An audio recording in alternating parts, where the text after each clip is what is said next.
Good evening and welcome to ICAS Spring Symposium Libertas 2023. I'm Shinja Kim, President and Chair of ICAS, and I would like to thank everyone for joining our program today. And it is with my great pleasure that I introduce our special guest speaker, Admiral Katsutoshi Kawano, former Chief of Staff, Joint Staff, Japan Self-Defense Forces. A graduate of National Defense Academy with a bachelor's degree in mechanical engineering, Katsu was commissioned as a surface warfare officer in 1979. He earned a master's degree in international relations from Tsukuba University in 1990. Admiral Kawano is also a graduate of Command and Staff course at the U.S. Naval War College. The Admiral's career as a surface warfare officer include assignments abroad, J.S. Haruna, J.S. Shrine, and J.S. Yosodo as commanding officer from August 1992 to August 1993. His fleet command assignment include Commander Escort Division 3, Commander Escort Flotilla 3, Commander Mine Warfare Force, Commander Fleet Escort Force, and Commander-in-Chief Self-Defense Fleet prior to assuming his post as Chief of Staff, Japan Maritime Self-Defense Force on July 26, 2012. Some of the most notable responsibilities that he has held ashore are Director General Administration Department, MSO, Director General Operations and Plans Department, MSO, and Vice Chief of Staff, Joint Staff. Admiral Kawano, as a graduate of the National Defense Academy with a bachelor's degree in mechanical engineering, Katsu was commissioned as a surface warfare officer in 1979. The Admiral's career as a surface warfare officer includes assignments abroad, J.S. Haruna, J.S. Shrine, and J.S. Yosodo as commanding officer from August 1992 to August the following year. And his fleet command assignment include Commander Escort Division 3, Commander Escort Flotilla 3, Commander Mine Warfare Force, Commander Fleet Escort Force, and Commander-in-Chief Self-Defense Fleet prior to assuming his post as Chief of Staff, Japan Maritime Self-Defense Force on July 26, 2012. Admiral Kawano had served as the 5th Chief of Staff, Joint Staff from October 14, 2014 until his retirement on April 1, 2019. So with that, we are delighted to have Admiral Kawano here with us this evening and hope you enjoy the program. And let's welcome Admiral Katsutoshi Kawano. Thank you. Thank you, Admiral. It's all yours. Okay, thank you so much. So thank you for giving me the wonderful this opportunity. So I'm very honored to participate in that meeting. So according to your request, I would like to talk about the 3 points: China, North Korea, and the future of Japan-US alliance. Okay. Okay. So first, I'd like to mention about China. China's apparent ambitious on Taiwan. I think PRC pursued peaceful annexation first. Taiwan's presidential election will be held January next year, as you know. By that, China might use every operation as long as they can think to establish Taiwanese administration they can control. If president will be born as they like, they make progress for peaceful annexation. If not, PRC will change the course to military annexation on Taiwan. In that meaning, 2024 is very important for Taiwanese future. Xi Jinping's third tenure as his PRC leader is until 2027. He should want to get achievement on Taiwan annexation by 2027. Otherwise, he cannot wish his fourth term as PRC leader. As a result, I estimate that from 2024 to 2027 is the most dangerous window of Taiwan crisis. In case of severe confrontation between US and PRC, PRC will take A2AD strategy, which means PRC prevent US-Japan forces to enter into inside of First Island chain. In order to realize that, they have to resolve three issues: Hong Kong, Taiwan, and Senkaku, which are located inside First Island chain. As you know, PRC has already resolved Hong Kong.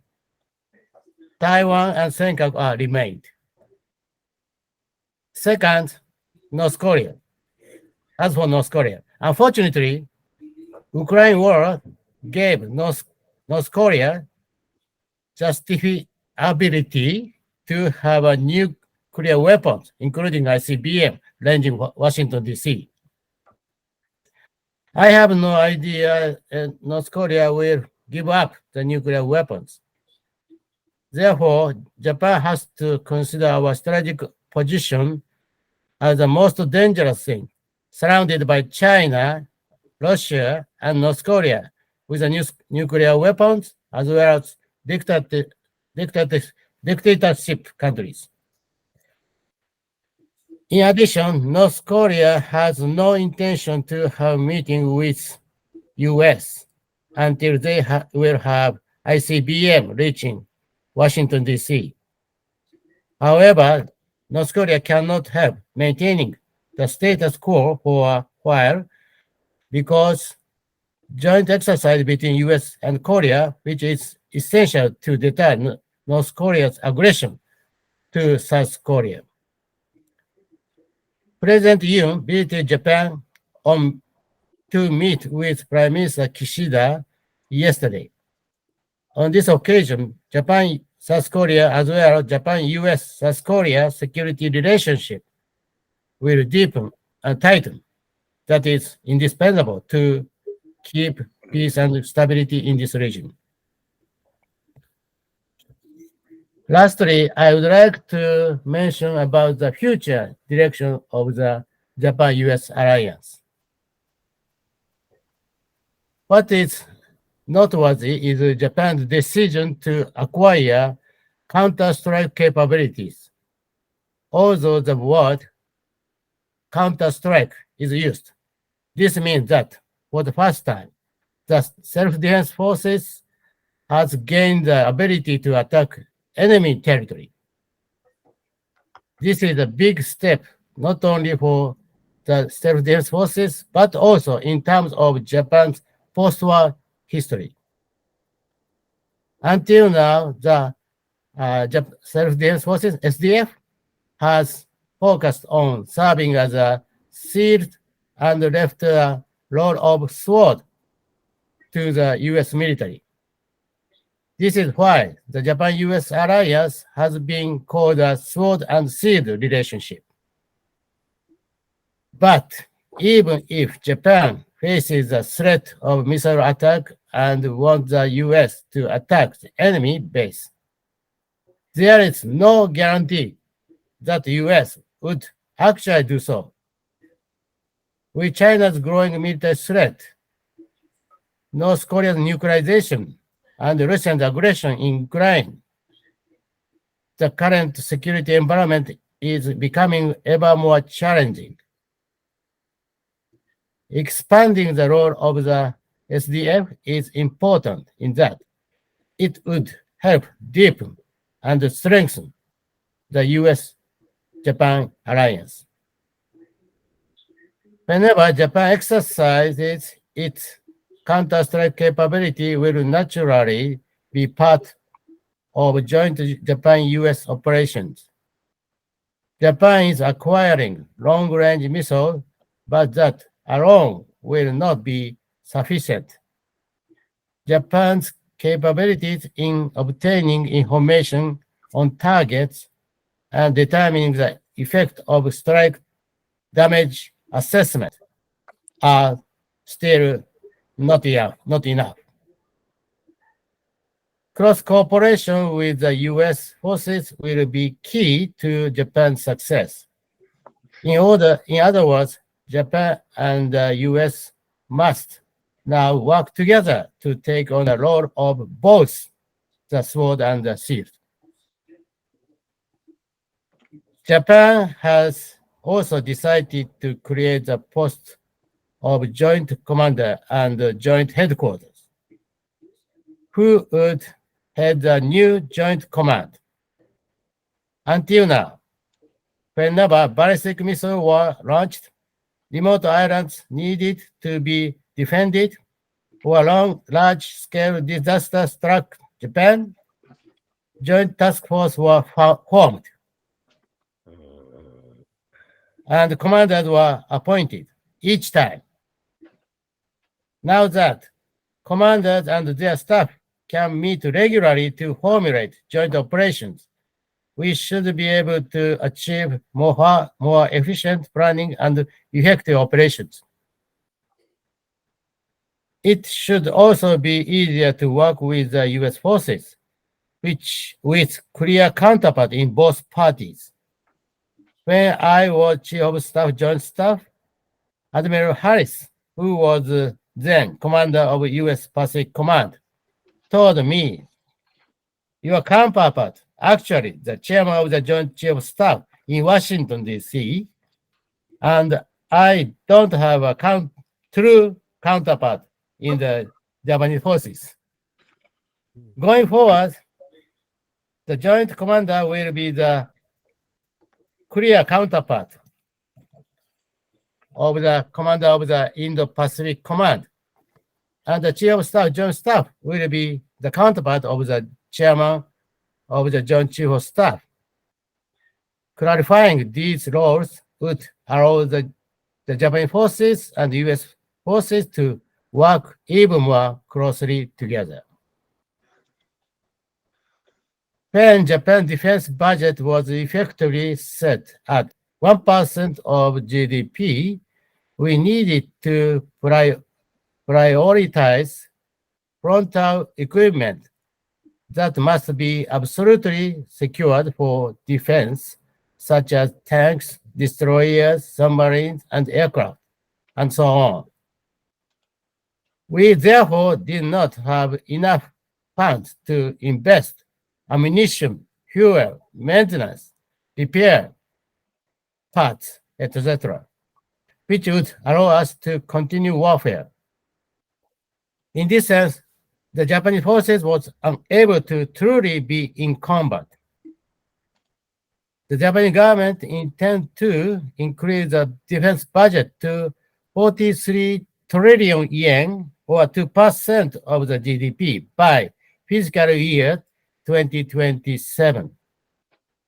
This includes the budget for the Coast Guard, as well as part of the budget for infrastructure, research and development, cyber, and international cooperation that enhance our defense capabilities. We will then be able to invest more funds in our ability to continue warfare. I hope that the SDF, Japanese forces, will become truly capable of combat as part of the Japan-US alliance. Some people in Japan argued that once we gain the capability to attack enemy territory, we will surely use it. They are concerned that Japan will no longer be restricted by its exclusively defense-oriented policy and will end up going as far as we can go. However, attacking the enemy territory naturally comes with the political risk of escalating the war. If doing nothing will harm us, we will attack. And if the political risk cannot be overlooked, we may not attack. This is a decision that must be made in politics. The responsibility of politics is needed, heavy, and this is what is meant by civilian control. In any case, if Japan does not have the means to attack, we are out of option. To cite the example from the United States, when the Chinese volunteer army intervened during the Korean War, the General MacArthur, who was then the commander of UN forces, recommended the use of atomic bombs. But President Truman answered was no. As a result, General MacArthur, who had been lauded as a hero after World War II, was relieved of his duties. This is how civilian control works. Japan-US alliance is about to turn a new page. I hope this will further strengthen our bilateral relationship. Thank you very much. Thank you, Admiral. That's wonderful. Now, before we get into the Q&A, I must make a short comment. ICAS is not an agent of any government or foreign principal. There's no foreign funds involved in the ICAS activities. Thank you. Bruce Bennett, go ahead. Yes, sir. Thank you, Admiral, for joining us. North Korea claims that it will be exponentially increasing its nuclear weapon capabilities, and China appears to be taking similar action.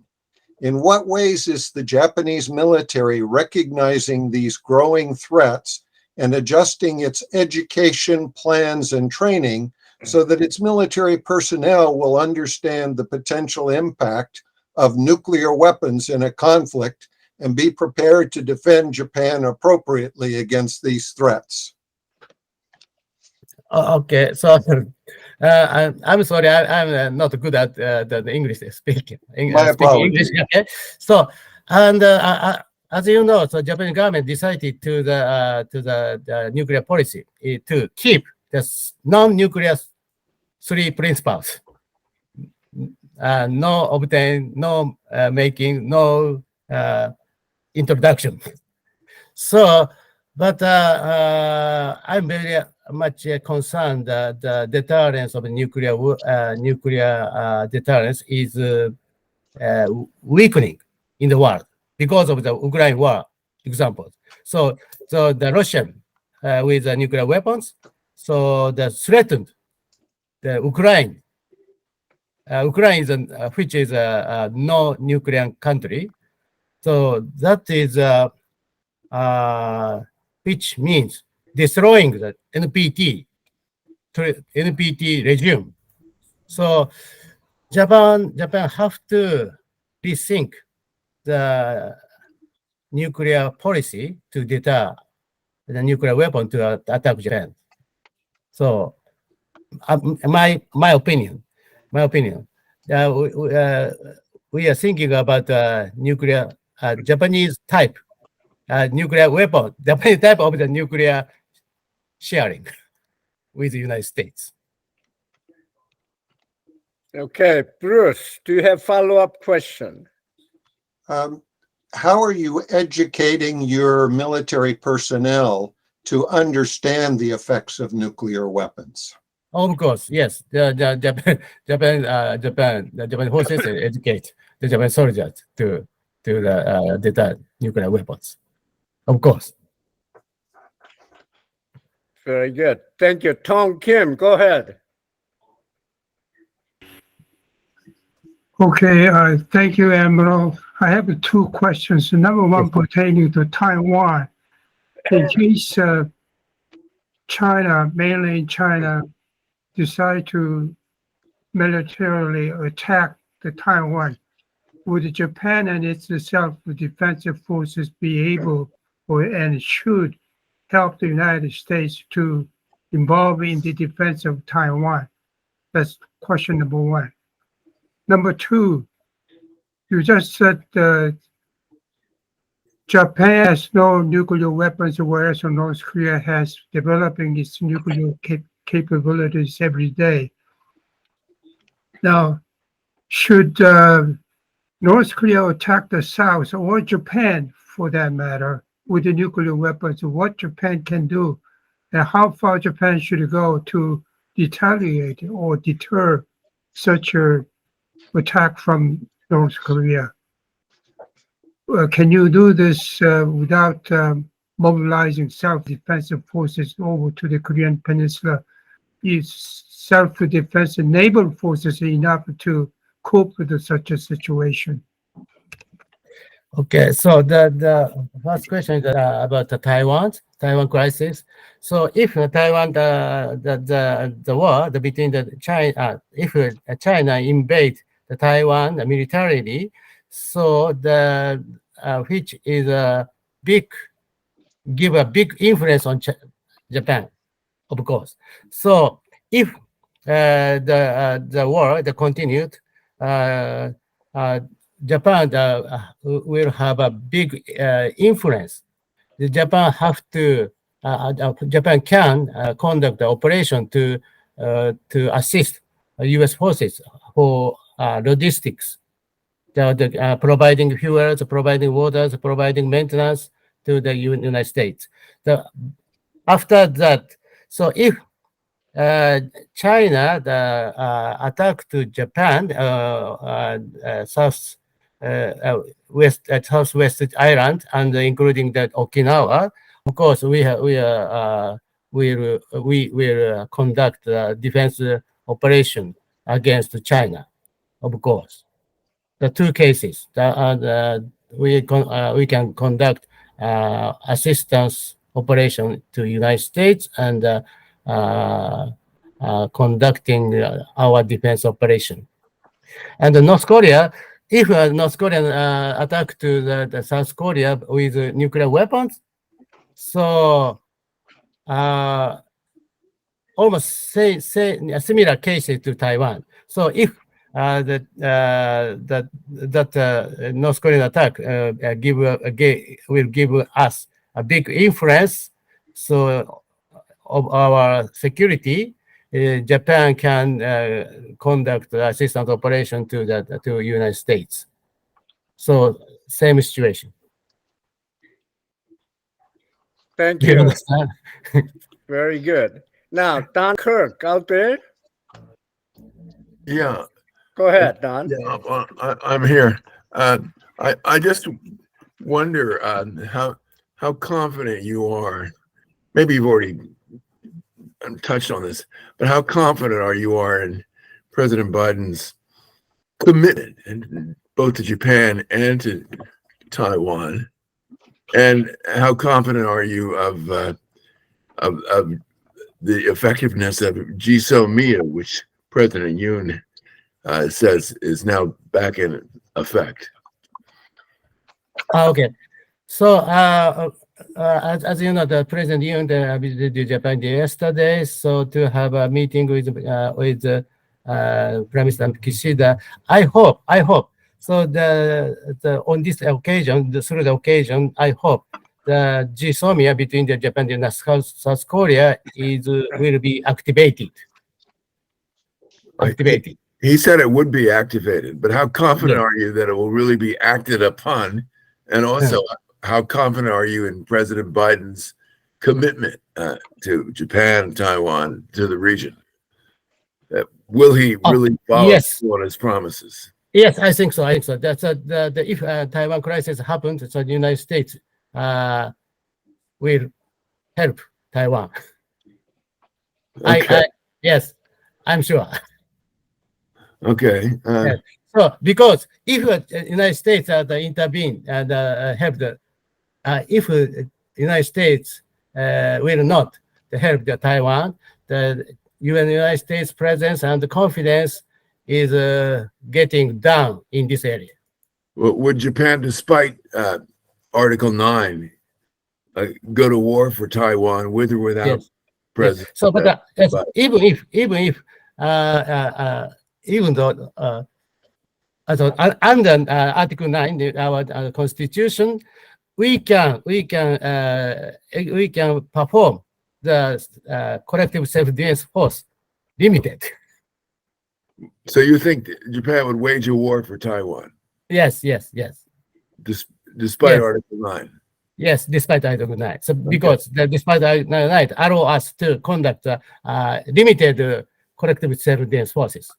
Do you think Which Japan means- should Japan revise its constitution and get rid of Article 9? I hope. So my personal opinions, I have to change. I have to change Article 9 to be more clear interpretation. Well, yeah, but Article 9 is pretty clear. They're not supposed to wage war overseas, are they? Yes, and some people say that the Article 9 that prohibit to conduct the overseas operation, but official government interpretation, according to the official government interpretation, the limited collective self-defense force is allowed despite under Article 9. Okay, well, I've asked enough questions, but thank you very much for Yes, your so response. I'm so sorry. Okay. I'm very poor Very English. good. Thank you. David Lee. Hi, yeah, thank you so much for your comments and insights. There were various protests when the JSDF opened a new base on Ishigaki Island, which I understand have been continuing both on the island and in other places in Japan, like, for example, in Okinawa. So I was wondering what your opinion was on the effect, on what effect Japanese public sentiment might have on any continued development of Japanese defense forces and on Japan's potential cooperation with the United States and South Korea. Okay, so as you said, as you mentioned, so we set the missile base on Amami Island, Ishigaki Island, and Miyako Island, which located in the southwest island, including Okinawa. So which is a very strategic importance for both Japan and China. This is the entrance to Pacific. So, but the Okinawa is a very special. Okinawa's area is a very special the area because very sad experience in the World War II. So, but according to the public opinion survey, Japan have to more defense capability, defense forces is majority for over 50%. So that will change because that's why that's because Ukraine war and recent Chinese aggressive activity. And Japanese public opinion will change. Okay, David, any follow-up question? No, thank you so much. Okay, Larry Nix. Thank you. Can you hear me? Okay, Hey. good. Admiral Kawano, I want to follow up Don Kirk's questions in a little different way. President Biden has stated on 4 different occasions that if China attacked Taiwan, he would commit U.S. forces to help defend Taiwan. On each occasion when he has stated this, the White House has then issued a subsequent statement that President Biden's statement does not represent a change in U.S. policy. And previous U.S. policy has always been one of somewhat ambiguity towards a U.S. military commitment to Taiwan. Now, the first occasion when President Biden made this statement was in Tokyo in a joint statement to the press with Prime Minister Kishida.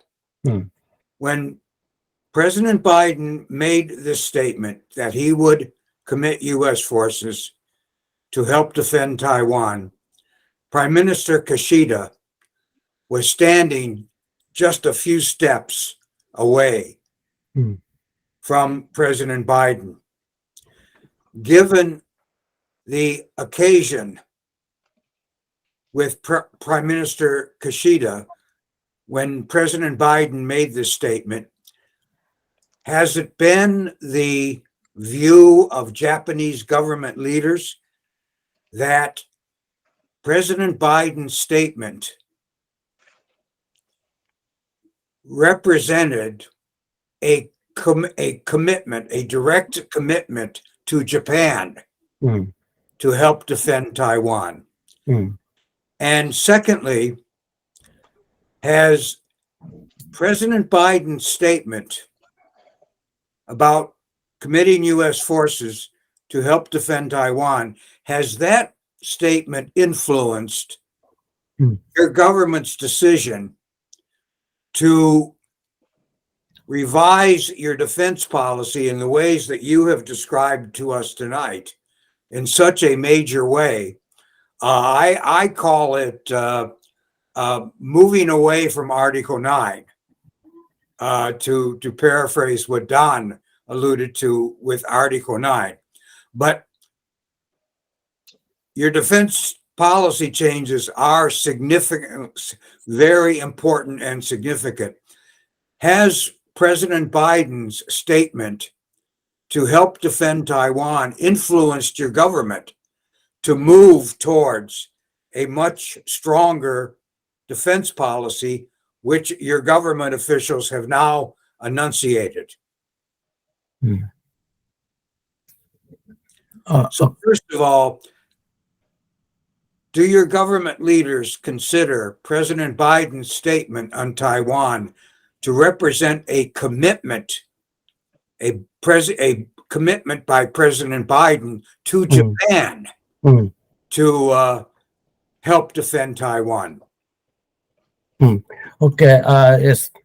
So, Prime Minister Abe mentioned the United States. It's time for the United States to change policy on Taiwan from ambiguous policy to clear policy. Okay, so and I understand that Admiral Harris say same thing. So I agree with them. So because when the United States have a big power, extremely big power, extremely stronger than China. So the ambiguous policy is very useful, effective. But relatively, so the difference between U.S. and China in military power is shortened.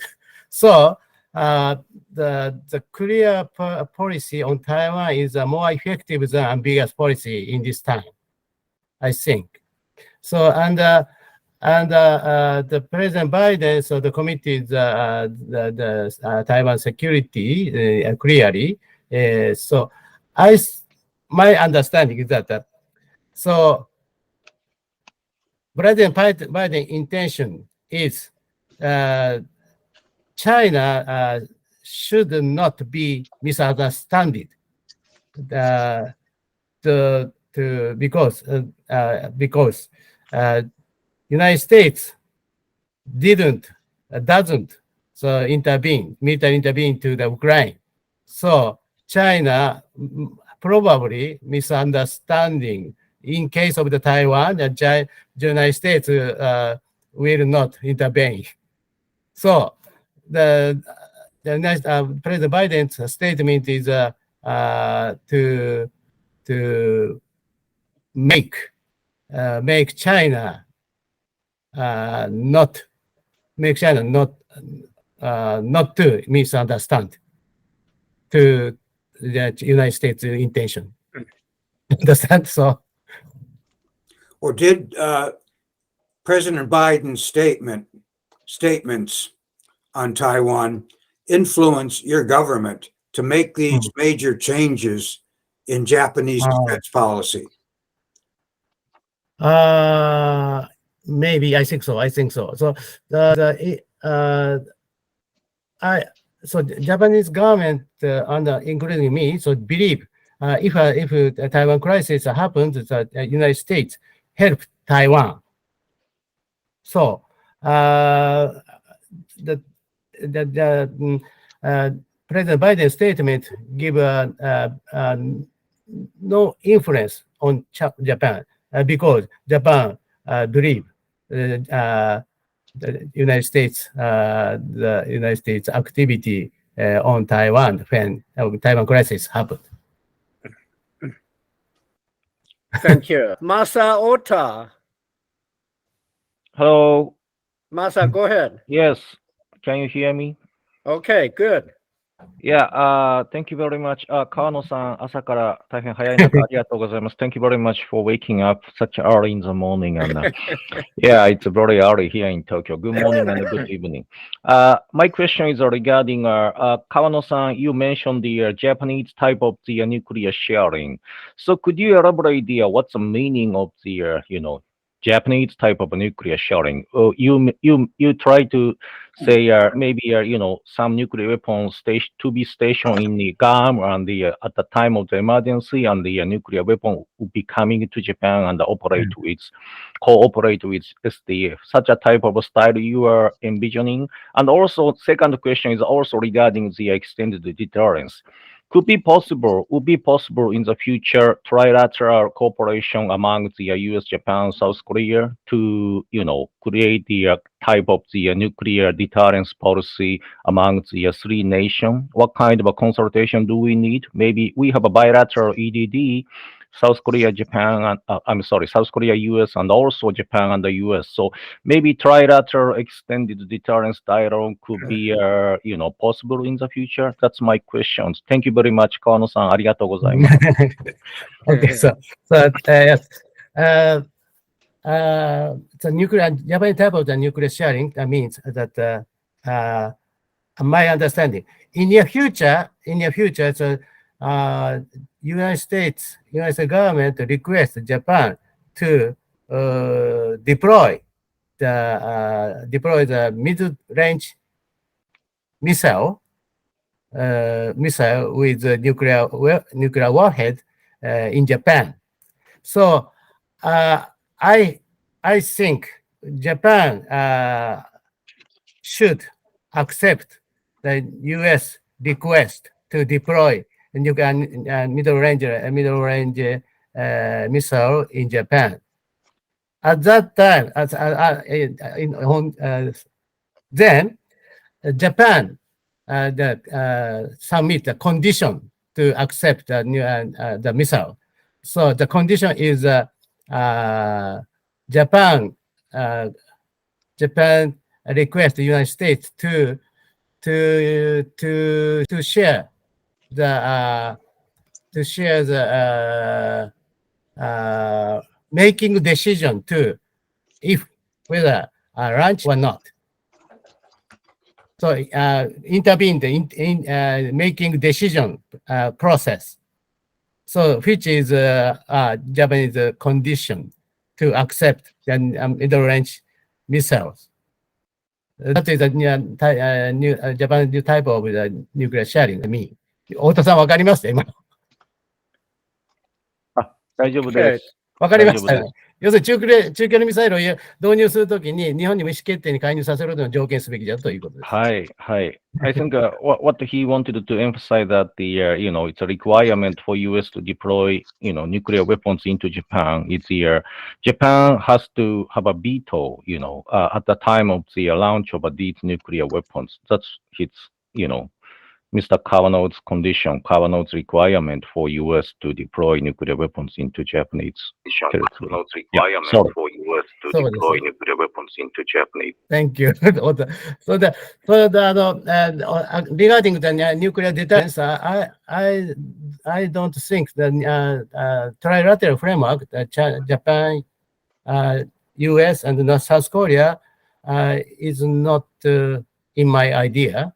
Japan pursued the bilateral relationship on nuclear deterrence.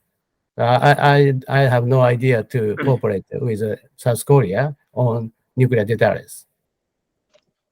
Thank you, Admiral. Chihei, sir, go ahead.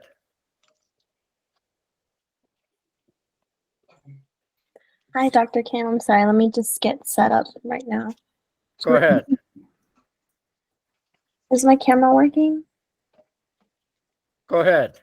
Okay. First of all, I just wanted to say thank you, Dr. Kim, for this uncommon opportunity to engage with Admiral Kawano. Hello, Admiral Kawano. My name is Jihei So, and I'm an 11th grader at Langley High School here in Virginia. And it is my honor to raise the following question directly to you. Admiral Kawano, what has motivated you to become Japan's top soldier, and at what age did you start working towards that goal? I'll be privileged to hear your response. Thank you. I'm sorry, I don't understand what you mentioned. So my question was, I will repeat it, Admiral Kawano, what has motivated you to become Japan's top soldier, and at what age did you start working towards that goal? Oh, motivated. Yes, motivation. So, okay, so the post-World War II, so Japan became the peaceful country. So this is very difficult to motivate. It is very difficult to motivate the soldiers to fight. So education in the military forces, education is the most important things. So, but the Japanese people, I understand that Japanese people have a very has a very strong fighting spirit. So, if motivated the soldiers to be able to become a good fighter. Thank you. Thank you. John Grady.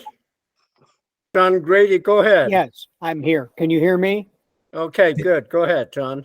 Admiral, I have two questions. The first one is, what should be the size of the self-defense force, and where should you be concentrating your money if you're the government in more immediate gains? The counter-strike missiles are years away. So what should be the size of the self-defense force, and where should you be concentrating your money right now if you're in the Japanese government? Okay. So the biggest problem is for Japanese forces is operation rate is very low. Operational rate, operational cycle rate very low, because so we are running out of maintenance capability and repair and parts and fuels and ammunition. So Japan should concentrate on money on the capability to continue war fighting. So to getting up of the operational rate. And now. And the size of the self-defense, what should it be? Size. Yeah, you have 247,000 or so in the self-defense forces. What would the ideal number be to meet the new commitments of the Japanese government? The Japanese government decided to get the money to the 2% of the GDP, which is a very rational number, I think. Okay, I was talking. 2% is okay now. Yeah, I was talking about end strength numbers in the Air Force, Navy, Marines, and the Army. Okay, so Japan is, in my personal opinion, so Japan is an island country, a maritime country. So the Japan should invest big money on naval and air capabilities than ground capability. Okay. Thank you. Thank you. Okay, Dan Kirk, go ahead. Yes, I'd like to press a little further on Mr. Grady's question. 250,000 troops is not nearly enough to defend Japan, much less to go to war for Taiwan. So what would be the ideal troop strength, which I think Mr. Grady was driving at, for Japan? Okay, they were increasing the investment in the armed forces to 2% of GDP. That's fine, but you need the men to support it. So, and women. So how many more troops does Japan need? Does it need 1 million, say 2 million? You mean the number of personnel? Exactly. Okay, so Japan forces have now almost 250,000. Yeah, 250,000. Okay, 20. Okay, so but Japan has a very serious problem. That means that the number of children getting down. Okay, the number of population is getting down. It is very difficult to recruit of soldiers. So Japan has the smallest number of troops in the region, far smaller than, forget about North Korea, much far smaller than South Korea. I don't even think they have as many troops as Taiwan. I'm not sure about that. But honestly speaking, it is very difficult to increase the number of Japanese forces personnel. So because it is difficult to get the public opinion's approval. And basically the number of children are getting down. So we try to get more capable by automatic and using the UAV. So the saving the personnel. Yes, and the relationship in the United States in security. Yeah, but would it be safe to say that Japan actually needs at least 500,000 troops in order to carry out this massive increase in defense spending? Yeah.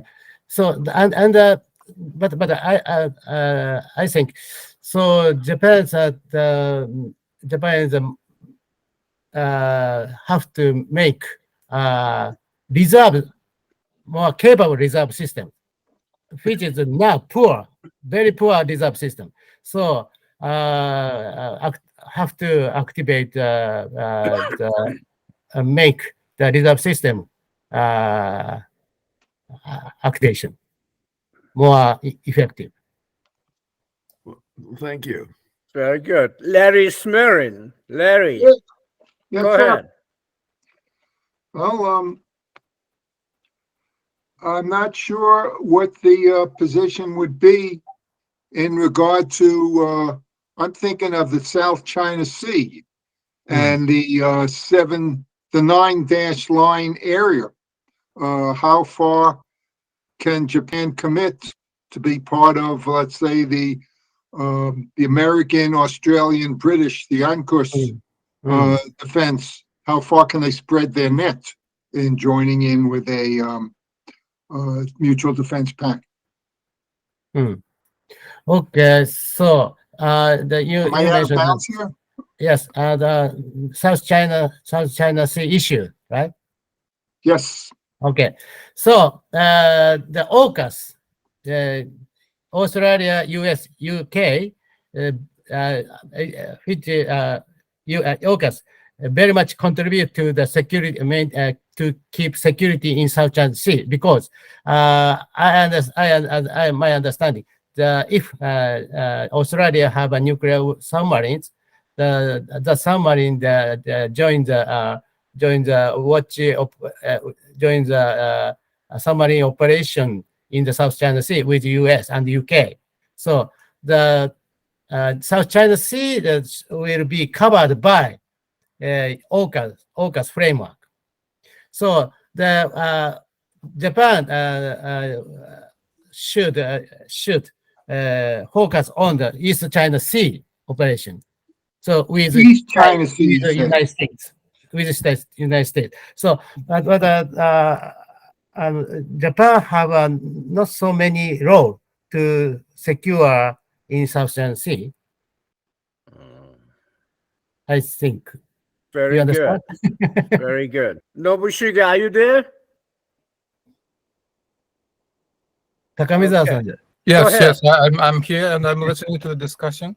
Okay, go ahead, Nobusuke. Yeah, I'm not going to raise questions, but I just meant something different. So I was not supposed to talk about something, but I try to be quiet to ask questions. So I'm not going to see you. Sorry. Okay. Okay. But I like to comment, but this is not a topic for today. So I just yeah. Okay, you're going to listen. John Grady, go ahead. My question is, you brought up AUKUS. Should Japan be looking at entering some type of agreement with either the United States or the United Kingdom or both to develop nuclear-powered submarines, or should they continue to look at the conventional submarines that they have in relatively small numbers? Of course, the nuclear submarine is more capable than the conventional submarines. So if Japan can have a nuclear submarine, I'm very happy. But so we have Japan had a very sad experience to be attacked by the nuclear weapons. So the Japanese people have a very strong allergy to submarine. And in addition, that we experienced the nuclear power plant accident in Fukushima. So to getting more allergic for Japanese people against the nuclear power. So the military operationally having a nuclear submarine is a very rational, but now so it is a very high barrier we have to overcome the barrier to get to have nuclear weapons in public opinion. Thank you. Thank you. Larry Nix, do you have a follow-up question? Yes, Sangju, can you hear me? Okay. All right, Admiral very good. Kawano, yes. In discussing, as we have been doing, the capabilities of the self-defense forces, one of the areas where it seems to me that the self-defense forces has had some considerable capabilities is in anti-submarine warfare.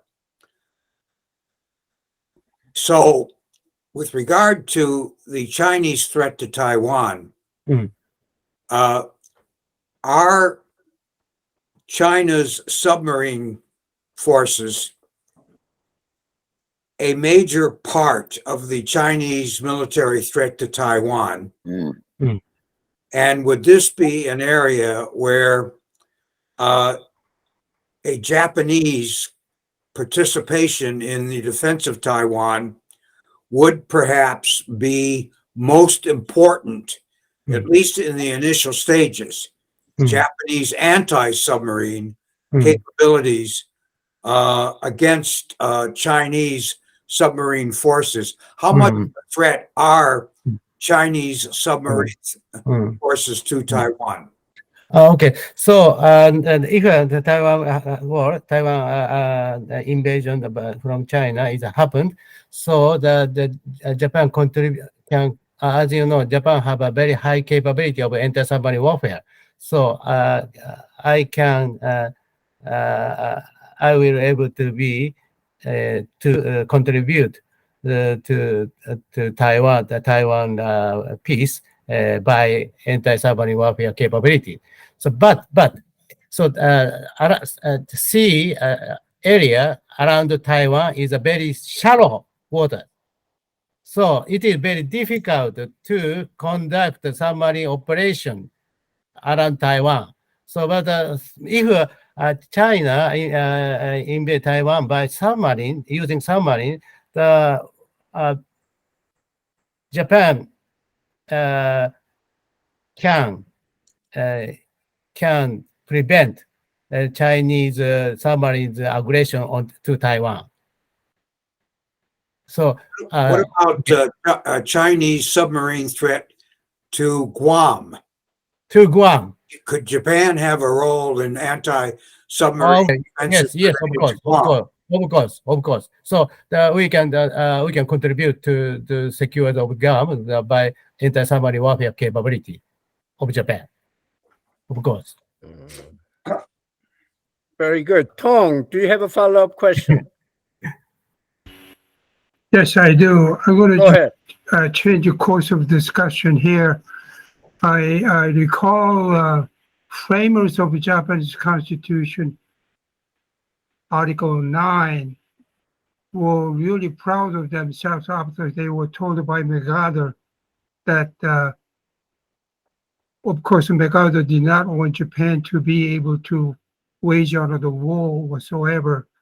And then Shigehara, I think it was, and he said after he drafted the Constitution saying that hundreds of years later, people will say how wise we were. But less than 60 years after the framework of the Constitution finished their work, Japanese Prime Minister Abe started with amending Constitution. And given the fact that Japan was the only country that has experienced horrible, tragic result of an atomic bomb actually attacked, and with the peaceful constitution in hand, still intact, one would think with Japan, if anyone else, more than anyone else, to pursue more peaceful course of the world and contributing to getting rid of all the nuclear weapons in the world.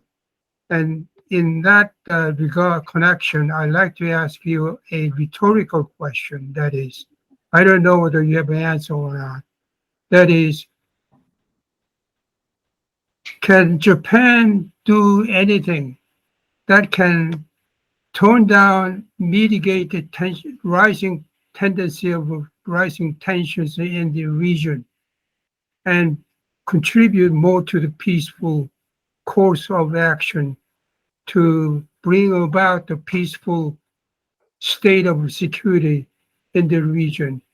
In your experience, all your life experience as a commander or the chief of staff for self-defensive forces, what self-defensive forces can do in this regard, or thinking about it? Okay, so the Article 9, according to the official interpretation,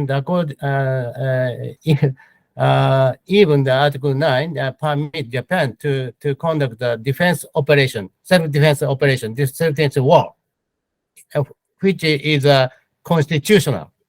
But the Article 9's problem is that some people say the self-defense forces is unconstitutional. Some people say self-defense forces is constitutional, divided. So the self-defense forces defense policy is a basic national basic policy. So the Article 9 is divided to the public opinion. So approved self-defense, military self-defense forces, constitutional or not constitutional. That is the problem. That we have. I think it's more clear to interpretation to the Article 9 to change the Article 9 to be more clear interpretation. So that if Japan change the Article 9, the Japanese basic peaceful policy is maintained. No change. You understand? Good. Thank you. Sinjay, go ahead. Well, thank you very much, Edmund. And then also, it was very excellent. First, you mentioned about the 3 points. I just want to ask you first point in Taiwan. As you mentioned about the election for next year, Taiwan. And well, I agree with you that China's supposed to be changing pro-China, regime for Taiwan next year. If they fail, then so maybe you also mention about the dangerous period of time for until 2024 to 2027. Yes. And then what we should to prepare if China aggressively moving to this area, what will be we have to prepare first thing to do to protect Taiwan before 2024. Okay, so that we Japan and the United States have to enhance the deterrence capability, not to invasion the Taiwan by China.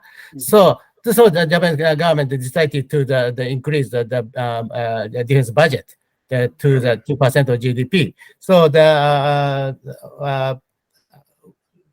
what we should is that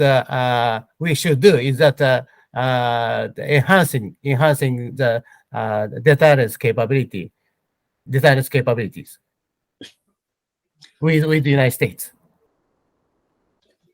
I see. Also, one more question is, well, Korea and then right now Korea president is in Japan, and then it's normalized for the Jisomia.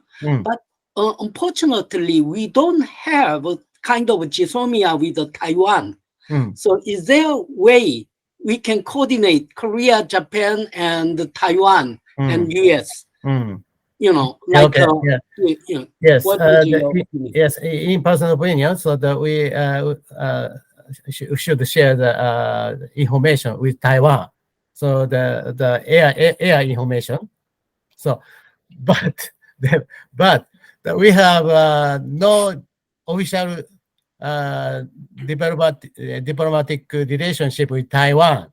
So when I was the chief of staff on the joint staff, I couldn't see my counterpart, chief of staff of Taiwan forces. So I couldn't. So I can't have a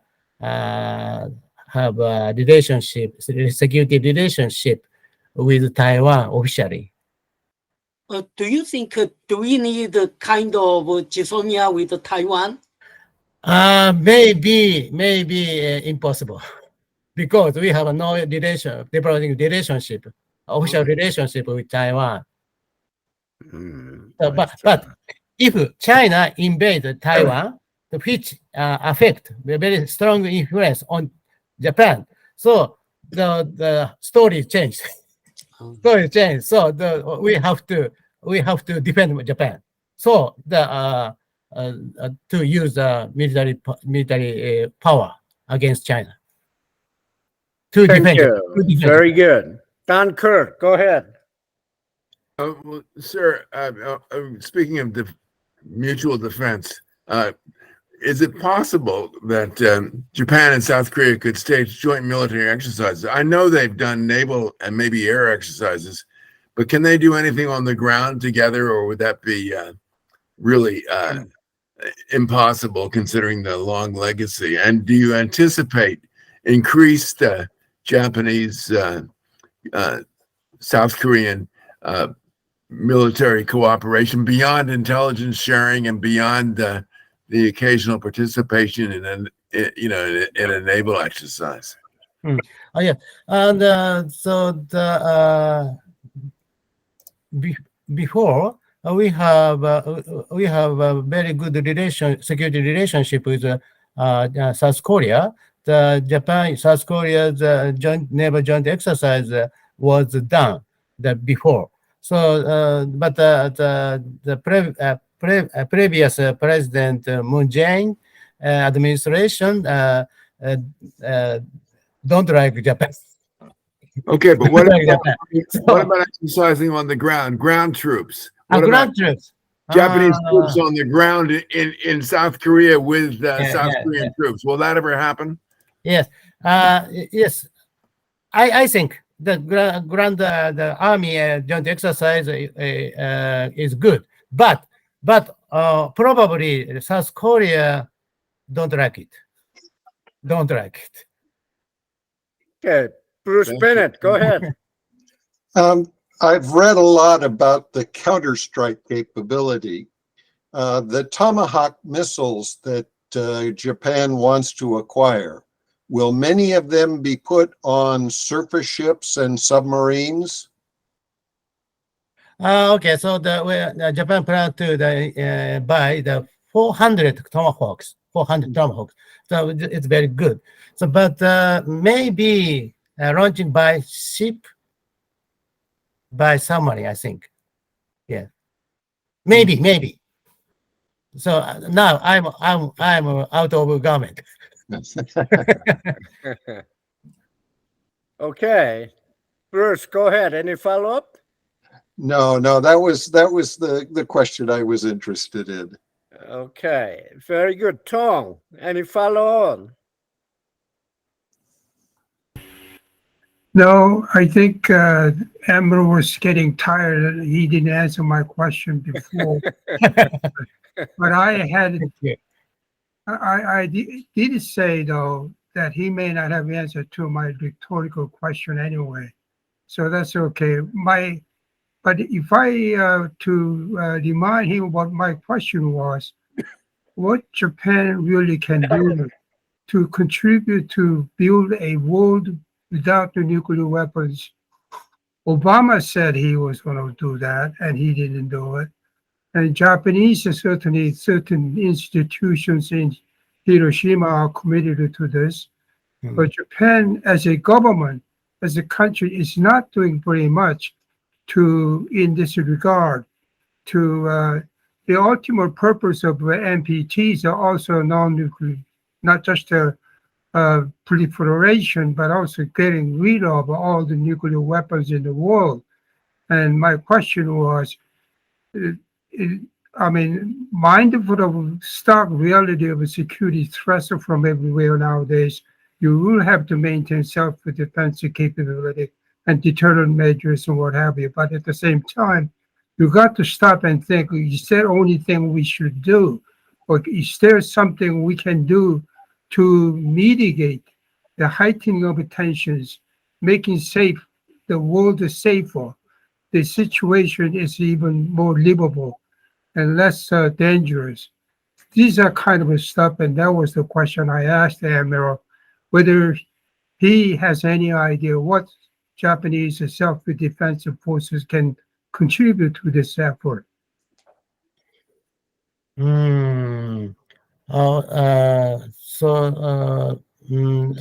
you know, so the G7 summit will be held in the future next month, and that's sponsored by the Prime Minister Kishida. Prime Minister Kishida from Hiroshima, he strongly insists that the nuclear weapons should be disappeared. But the nuclear weapons actually remained, existed in the world. So Japan nowadays, Japan completely depend on the nuclear power of United States. So, but from now on, we have to contribute to deter the nuclear weapons originally, in addition to nuclear parasol. As I mentioned, we can take a policy of Japanese type of nuclear sharing. So yes. Larry, next, do you have any follow-up? Well, one final question.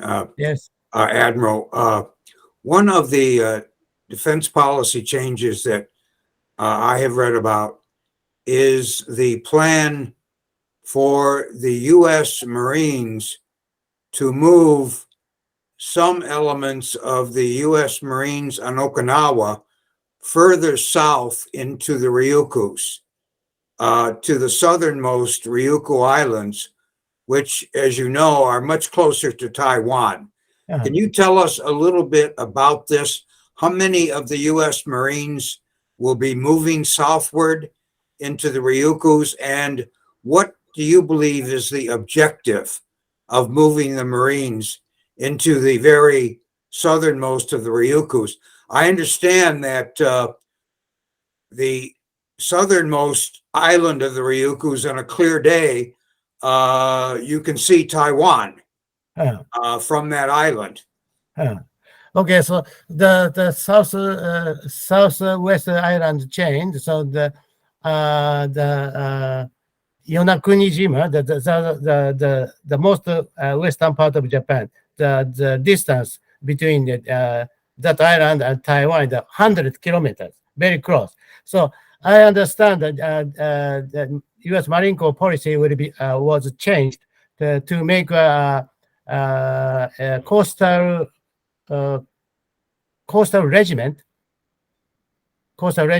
of the U.S. Marine Corps. So the Marine Corps intend to deploy the small regiment on the island.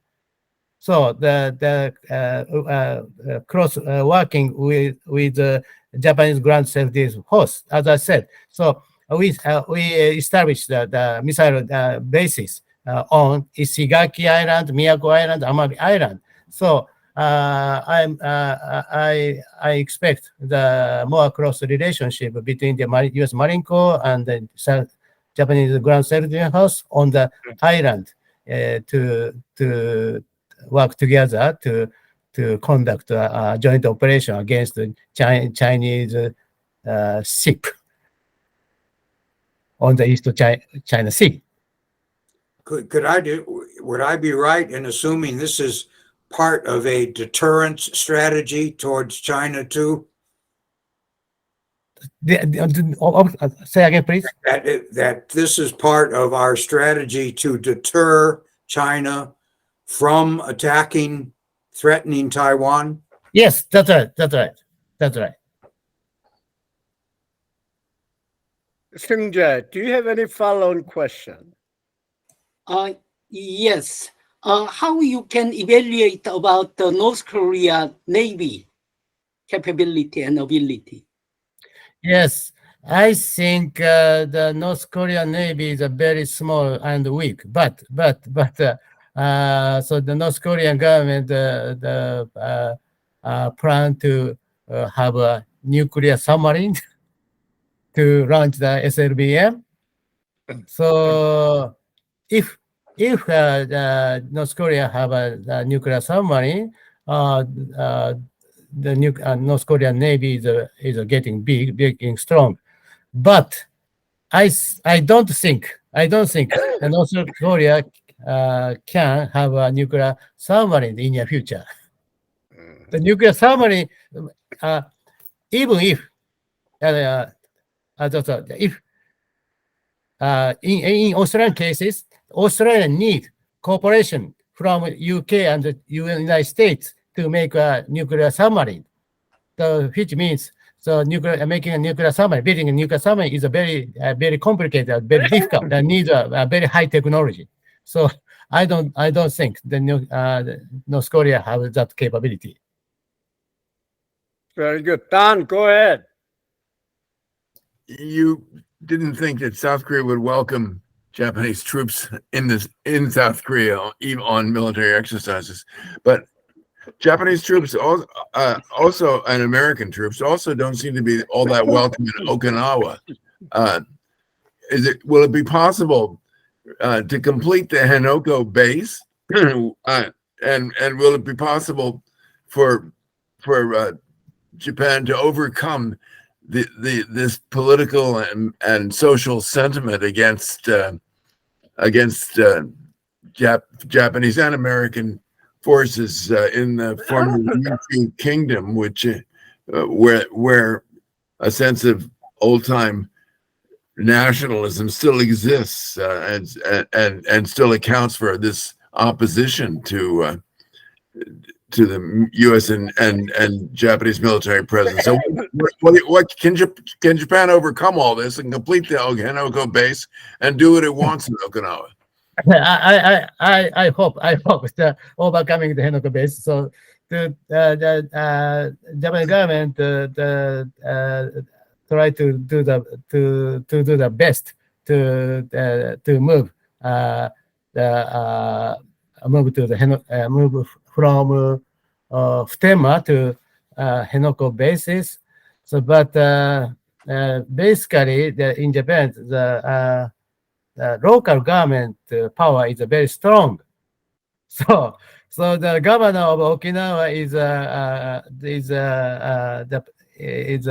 a person, the position against the Henoko bases. So it's a conflict thing between the local government and the central government. So, but it needs a long time, honestly. But finally to overcome, to resolve the Henoko bases. Well, can Japan simply, since Okinawa is a Japanese prefecture, can Japan simply force the issue and do whatever it wants on Okinawa? I'm sorry? Okay. Since Okinawa is a Japanese prefecture, can Japan force the issue and do whatever it wants on Okinawa, regardless of popular sentiment? Yes, but as I said, so the local government, the power is very strong in Japan. So yes. Very good. So because based on the direct election, the governor elected by the direct election of inhabitants, which is a very strong power background.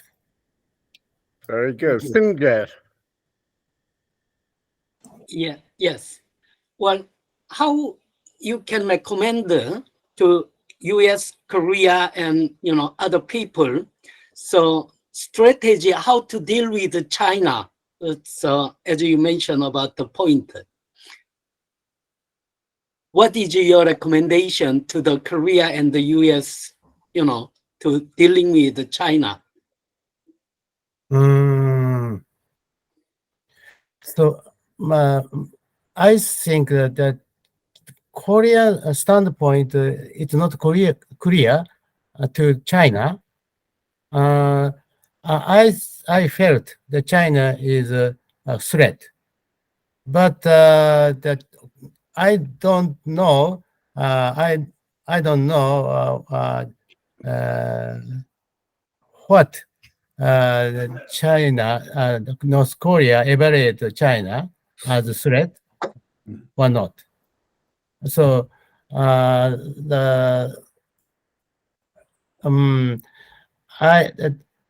on case of the Taiwan crisis, my idea is the main player is Japan, the United States.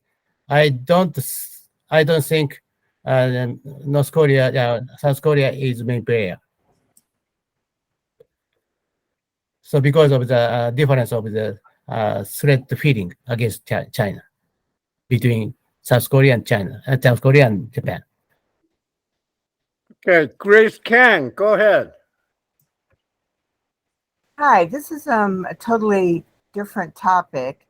It is related to the fact that Japan is planning to greatly increase its military spending and power. And I'm just wondering about if Japan would, while it's strengthening militarily, try harder to resolve historical issues. Issues are still unresolved from World War II. And it is because of World War II that you have Article 9 in the Constitution. So if you're going to greatly increase your military spending and move away from the constraints of Article 9, could you also try harder to resolve historical differences in the way that Germany did? You questioned the historical issue between the Korean Peninsula and China and Japan. Yes, I am concerned particularly about that, but there are other countries also who suffered from Japanese aggression. Okay, so as you know, after World War II, Japan apologized many times to the damaged countries. Many times apologized. So, but it's time to look future, look back to not look back to the history. So the President Yoon came to Japan, as you know. So the President Yoon told me the same thing to me. So we should look future. It's important to look to the future, but Japan never took legal responsibility. Japan has made apologies, but they never admitted legal responsibility or criminality in their crimes against humanity. So these apologies have been viewed as inadequate. But in Japanese standpoint, so regarding relationship between the South Korea and Japan. So Japan, the standpoint is that everything would be resolved during the World War II by a treaty concluded in 1966, 1965. Everything resolved. Well, another problem is that the comfort women were not part of the 1965 agreement. They were not being considered when that treaty was made. So it doesn't apply to the comfort women. Okay, so but the comfort women's issue also would be resolved because we could conclude that the diplomatic document with South Korea during the Prime Minister Abe administration. That should be resolved. All right. Completely. Thank you, Grace. Larry, last question. Oh, I have the last question. Yes.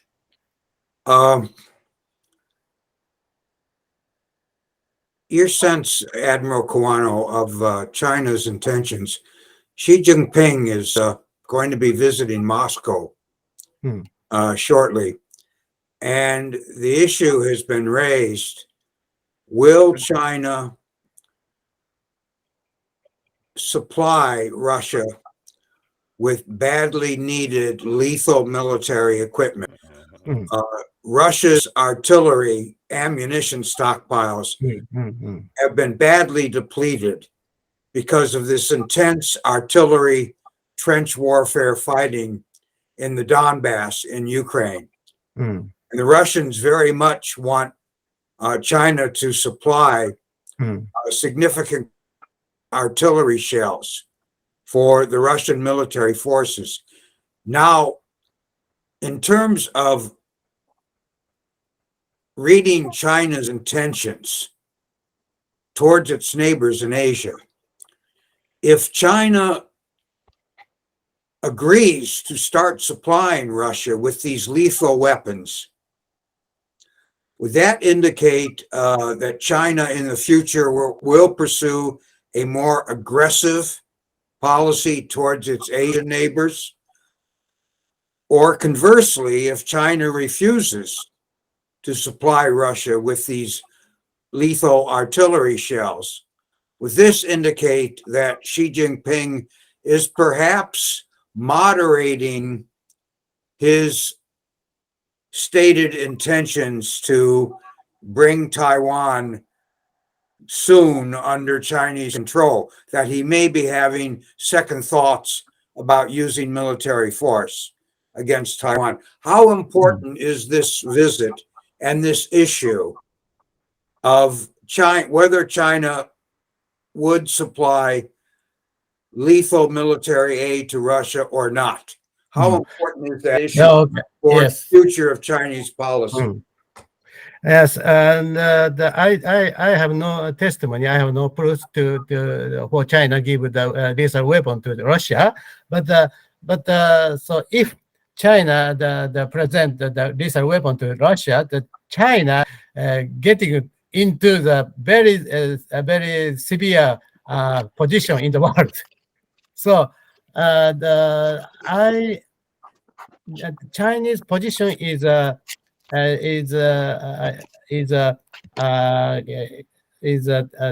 standing together with Russia to again for against the United States, but just this is the just thing. So if China enter into the more step into the cooperation, tight cooperation with Russia. So the Chinese Chinese position is getting worse in the world. So Xi Jinping understand that. So Xi Jinping keep distance to Russia, friendly. Do you understand? So I don't think that China will give Russia these weapons, which means not so good method, not so good option for China. I'm sorry. Well, we hope so. We hope that is the case. Yes, yes. Well, very good. And ladies and gentlemen, it's a 7:30. Time is up. Let's give Admiral a big round of applause. Thank you so much. Thank you, Ambassador Admiral. Yes. It's a great evening. We had Yes, fun. thank you. And we'll get back to you, Admiral. Thank Okay? you. So I'm sorry, my poor English. No, very good. You did wonderful. Very Thanks good. so much. So we'll get back to you. Thank The you. meeting is adjourned. Thank you. Thank you so much. Okay.